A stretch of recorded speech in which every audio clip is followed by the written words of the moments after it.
Hi friends, welcome to SajishaKitchen. இன்னைக்கு சேனல்ல நம்ம டெய்லி லைஃப் வேலைகளை கஷ்டமே இல்லாமல் ரொம்பவே ஈஸியாக செய்கிறதுக்கான டிப்ஸ் தான் பார்க்க போகிறோம். இந்த டிப்ஸ் எல்லாம் நீங்கள் தெரிஞ்சு வச்சுக்கிட்டிங்கன்னா எந்த டென்ஷனும் இல்லாமல் ரொம்பவே ஃப்ரீயாக வேலை பார்க்கலாம். ஸோ இந்த வீடியோ ரொம்பவே யூஸ்ஃபுல்லாக இருக்கும். வீடியோ ஸ்கிப் பண்ணாமல் ஃபுல்லாக பாருங்கள். வாங்க இப்போது ஃபஸ்ட்டு டிப்ஸ் பார்க்கலாம்.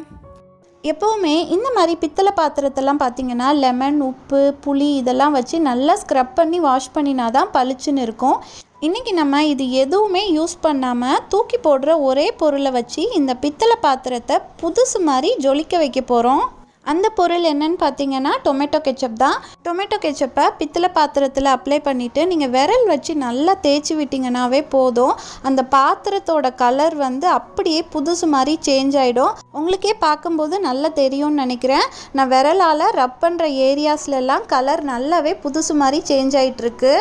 நான் எந்த ஸ்க்ரப்பரும் யூஸ் பண்ணல, ஜஸ்ட் விரல் வச்சு தான் அந்த பாத்திரம் ஃபுல்லாக நல்லா ரப் பண்ணிகிட்டே வரேன். இப்போது பாத்திரம் ஃபுல்லாக அந்த டொமேட்டோ கெச்சப்பை அப்ளை பண்ணதுக்கப்புறமா ஒரு 15 to 20 minutes அதை அப்படியே ஊற விட்டுடலாம். 15 minutesக்கு அப்புறம் பார்த்தீங்கன்னா அந்த டொமேட்டோ கெச்சப்லாம் நல்லாவே காஞ்சி போயிடுச்சு. இப்போ நான் இந்த பாத்திரத்தை தண்ணியில் வாஷ் பண்ணிவிட்டு உங்களுக்கு எப்படி இருக்குன்னு காட்டுறேன். வாஷ் பண்ணினதுக்கப்புறம் நம்மளோட பித்தளை பாத்திரம் இப்படி தான் புதுசு மாதிரி சூப்பராக மாறிடுச்சு. எந்த கஷ்டமும் இல்லாமல் ரொம்பவே ஈஸியாக நம்ம தூக்கி போடுற ஒரே பொருளை வச்சு பித்தளை பாத்திரத்தை புதுசு மாதிரி ஜொலிக்க வச்சுட்டோம். இனிமேல் யாரும் பித்தளை பாத்திரம் தேய்க்கிறதுக்கு கைவலிக்க கஷ்டப்பட வேண்டாம். இந்த சிம்பிள் டிப்ஸை ட்ரை பண்ணி பாருங்கள். இப்போது செகண்ட் டிப்ஸ் பார்க்கலாம்.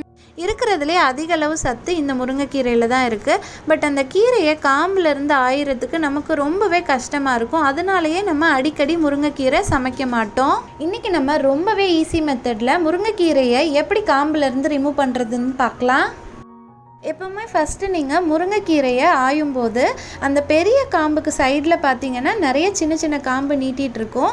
அந்த சின்ன சின்ன காம்பு எல்லாத்தையும் ஃபஸ்ட்டு தனியாக பிச்சு வச்சுக்கோங்க. இடியாப்பம் செய்கிறதுக்காக நம்ம எல்லார் வீட்லேயுமே இந்த மாதிரி ஸ்டீமர் பிளேட் வச்சுருப்போம்.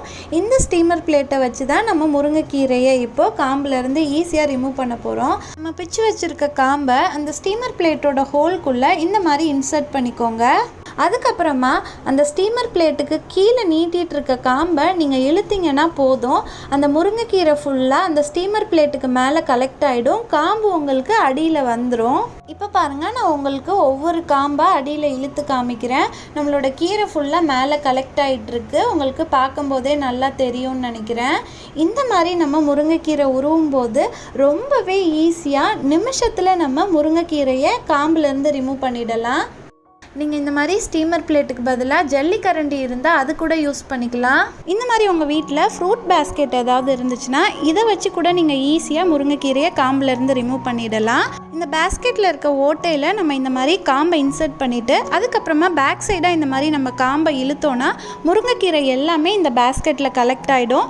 இந்த மெத்தட் நமக்கு இன்னும் கொஞ்சம் ஈஸியாகவே இருக்கும். அதுக்கப்புறம் இதே பேஸ்கெட்லேயே நம்ம முருங்கைக்கீரையை வாஷ் பண்ணிவிட்டு ஈஸியாகவே குக் பண்ணிடலாம். இதை விட ஈஸியாக யாராலையும் முருங்கைக்கீரையை காம்பிலேருந்து ரிமூவ் பண்ண முடியாது. எல்லா கீரையையும் காம்பிலேருந்து ரிமூவ் பண்ணிட்டோம். இப்போது இந்த கிண்ணத்தில் பார்த்தீங்கன்னா 1-2 காம்பு மட்டும் இருக்குது. இப்போ இதையும் நம்ம கிளறி விட்டு ரொம்பவே ஈஸியாக எடுத்துடலாம். இனிமேல் நம்ம மணிக்கணக்காக வேலை செய்யணும்னு அவசியம் இல்லை. ரொம்பவே ஈஸியாக 5 நிமிஷத்தில் டக்குன்னு வேலையை முடிச்சிடலாம். இந்த டிப்ஸ் கண்டிப்பாக டைம் சேவிங்காக இருக்கும். நீங்களும் இதை ட்ரை பண்ணி பாருங்கள். இப்போது அடுத்த டிப்ஸ் பார்க்கலாம். இந்த 3 மேட்டையும் பாருங்கள் எவ்வளோ அழுக்காக இருக்குன்னு. இந்த மேட்டை தான் நம்ம ரொம்பவே சிம்பிளாக புதுசு மாதிரி வாஷ் பண்ண போகிறோம். ஒரு பக்கெட்டில் பாதி ஃபில் ஆகிற அளவுக்கு ஹாட் வாட்டர் எடுத்துக்கோங்க. அந்த ஹாட் வாட்டரில் ஒவ்வொரு மேட்டாக இந்த மாதிரி உள்ளே போட்டு அது மூழ்கிற அளவுக்கு நல்லா டிப் பண்ணிடுங்க. தண்ணி நல்லா சூடாக இருக்கிறதுனால என்னால் கை வைக்க முடியல. அதனால் இந்த மாதிரி ஒரு கரண்டி வச்சு மேட்டை ஃபுல்லாக டிப் பண்ணியாச்சு. ஒரு 1/2 an hour இந்த மேட் எல்லாம் இந்த சுடுதண்ணியில் நல்லா ஊறட்டும். 1/2 an hourல நம்மளோட மேட்டெல்லாம் பாருங்கள் நல்லா ஊறி வந்துருச்சு. தண்ணியோட சூடும் குறைஞ்சிருச்சு. மேட்டில் இருக்க அழுக்கெல்லாம் பாருங்கள் தண்ணியில் நல்லா தெரியுது. இப்போது இன்னொரு பக்கெட்டில் நார்மல் வாட்டர் எடுத்துக்கோங்க, ஹாட் வாட்டர் வேண்டாம். இப்போது அந்த ஊறி இருக்கிற மேட் எல்லாத்தையும் லைட்டாக இந்த மாதிரி அலசி இன்னொரு பக்கெட்டுக்கு ட்ரான்ஸ்ஃபர் பண்ணிக்கோங்க. நம்ம இந்த மாதிரி சுடுதண்ணியில் ஊற போட்டு அலசினா தான் நம்மளோட மேட்டில் இருக்க அழுக்கு எல்லாமே ரிமூவ் ஆகும். பாருங்கள், நம்ம தண்ணியோட கலர் வந்து எந்த அளவுக்கு சேஞ்ச் ஆகிருக்குன்னு உங்களுக்கே தெரியும்னு நினைக்கிறேன். இப்போ நம்ம நார்மல் வாட்டருக்கு ட்ரான்ஸ்ஃபர் பண்ணின மேட் எல்லாத்தையும் நல்லா ஒரு வாட்டி அலசி எடுத்துக்கோங்க. அப்போ தான் மேட்டில் இன்னும் ஏதாவது அழுக்கு இருந்தாலும் தண்ணியில் ரிமூவ் ஆகி வந்துடும். பாருங்கள், நம்ம அலசும்போது இந்த தண்ணியும் லைட்டாக கலர் சேஞ்ச் ஆகிருக்கு. இப்போ நம்ம 2 ஸ்டெப்ஸ் ஆஃப் வாஷிங் கம்ப்ளீட் பண்ணிட்டோம். ஃபைனல் ஸ்டெப் தான் பார்க்க போகிறோம். ஒரு பக்கெட்டில் பாதி ஃபில் ஆகிற அளவுக்கு ஹாட் வாட்டர் எடுத்துக்கோங்க. அதில் 2 tablespoon detergent powder add பண்ணிக்கோங்க. நான் 3 மேட்டுக்கு 2 டேபிள் ஸ்பூன் ஆட் பண்ணியிருக்கேன். நீங்கள் எத்தனை மேட் ஊற போடுறீங்களோ அதுக்கு தகுந்த மாதிரி ஆட் பண்ணிக்கோங்க. அடுத்து 2 tablespoon baking soda add பண்ணிக்கோங்க. அடுத்து ஒரு 2 மூடி டெட்டால் ஆட் பண்ணிக்கோங்க. டெட்டால் வந்து நல்ல டிஸ்இன்ஃபெக்டன்ட்டுங்கிறதுனால மேட்டில் இருக்க எல்லா கிருமியும் அழிஞ்சிடும். இப்போது இது எல்லாத்தையும் ஒரு கரண்டி இல்லைனா குச்சி வச்சு நல்லா மிக்ஸ் பண்ணி விட்டுருங்க. மிக்ஸ் ஆனதுக்கப்புறமா நம்ம ஆல்ரெடி அலசி வச்சுருக்க மேட் எல்லாத்தையும் இந்த பக்கெட்டுக்கு ட்ரான்ஸ்ஃபர் பண்ணிடுங்க. நம்ம ஆல்ரெடி ஊற வச்சு அலசினதுனால 90% ஆஃப் த அழுக்கு வந்து ரிமூவ் ஆயிடுச்சு. இப்போ ஃபைனலாக நம்ம டிட்டர்ஜென்ட்குள்ளே முக்கி வச்சுருக்கோம். மீதி இருக்க அழுக்கும் இதில் ரிமூவ் ஆகிடும். தண்ணி நல்லா சூடாக இருக்கிறதுனால நான் கரண்டி வச்சு மேட்டை ஃபுல்லாக டிப் பண்ணியிருக்கேன். இப்போது இந்த டிட்டர்ஜென்ட் லிக்விடில் மேட் ஒரு அரை மணி நேரம் ஊறட்டும்.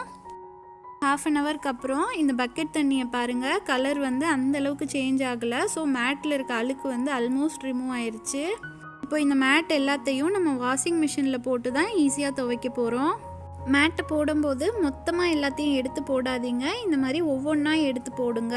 3 மேட்டையும் இப்போ நம்ம மிஷின்குள்ளே போட்டாச்சு. இப்போ ட்ரா ஓப்பன் பண்ணி அதில் 2 tablespoon detergent powder add பண்ணிக்கோங்க.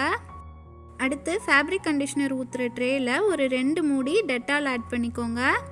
இப்போ உங்கள் வாஷிங் மிஷினில் இருக்கிறதுலே கம்மியான டைம் வாஷ் பண்ணுற மோட் சூஸ் பண்ணிக்கோங்க. நான் வந்து குயிக் 15 சூஸ் பண்ணிவிட்டு மிஷின் ஆன் பண்ணிட்டேன். பாருங்கள், இப்போ நம்மளோட மிஷின் வந்து ஓடிட்டுருக்கு. 15 மினிட்ஸ்க்கு அப்புறம் மிஷின் ஆஃப் ஆயிடுச்சு. இப்போ நம்ம மேட்டெல்லாம் வெளியில் எடுத்துடலாம். பாருங்கள், நம்மளோட மேட்டில் கொஞ்சம் கூட தண்ணி இல்லாமல் நல்லாவே புழிஞ்சு வந்துருச்சு. மேட்டில் இருந்த அழுக்கும் கம்ப்ளீட்டாக ரிமூவ் ஆயிடுச்சு. இப்போ இதே மிஷினில் அடுத்து நம்மளோட ட்ரெஸ்ஸு போடுறதுக்கு நமக்கு ஒரு மாதிரி இருக்கும், ஏதாவது ஜெர்ம்ஸ் இருக்குமோன்ற பயம் இருக்கும்.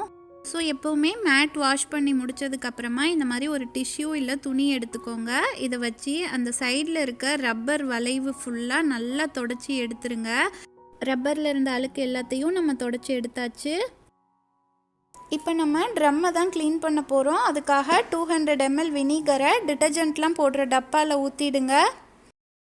எம்டி மிஷினில் வினிகரும் தண்ணியும் சேர்ந்து ஆப்ரேட் ஆகும்போது ட்ரம்மில் இருக்க எல்லா அழுக்கும் கம்ப்ளீட்டாக க்ளீன் ஆயிரும். உப்பு கரை கூட ரிமூவ் ஆயிரும். இப்போ நான் குயிக் 15 மோடில் திரும்பவும் மிஷினை ஆப்ரேட் பண்ண போகிறேன். வாஷிங் முடிஞ்சதுக்கப்புறமா நம்மளோட மிஷின் எந்த கிருமியும் இல்லாமல் சூப்பர் க்ளீன் ஆகிடும்.